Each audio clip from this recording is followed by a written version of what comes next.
इतकंच नाही तर एखाद्या कुंभारानं घडवलेलं मर्ग, त्या मर्ग्याचं थंडगार पाणी आम्हाला प्यायला कळतं.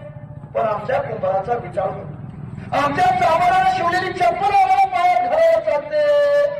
पण चांभाराला आम्ही सन्मानानं जवळ घेत नाही, त्याचा आम्हाला विचार होतो. या पाठीमागचं नेमकं मुख्य कारण काय आहे हे ज्योतिराव फुलेंनी आम्हाला 4 ओळीमध्ये सांगायचं काम केलंय. 5वी ओळ पण नाही.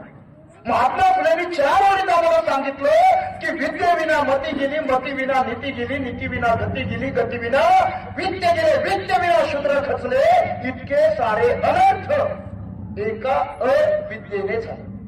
महात्मा ज्योतिराव फुलेंनी जी शेवटची ओळ जी लिहून ठेवलेली आहे, ही ओळ म्हणजे जगाच्या पाठीवरती ज्यांचं जे शोषण हनन होत आहे, त्या शोषणाचं जे मूळ जे आहे ते मूळ म्हणजे अज्ञान आहे. म्हणून ज्योतिराव फुलेंनी जगाच्या पाठीवरचा सर्वात मोठा निष्कर्ष तुमच्या समोर ठेवला. ही श्रीमंत ओळ महात्मा फुलेंनी लिहिली की इतके सारे अनर्थ. आणि म्हणून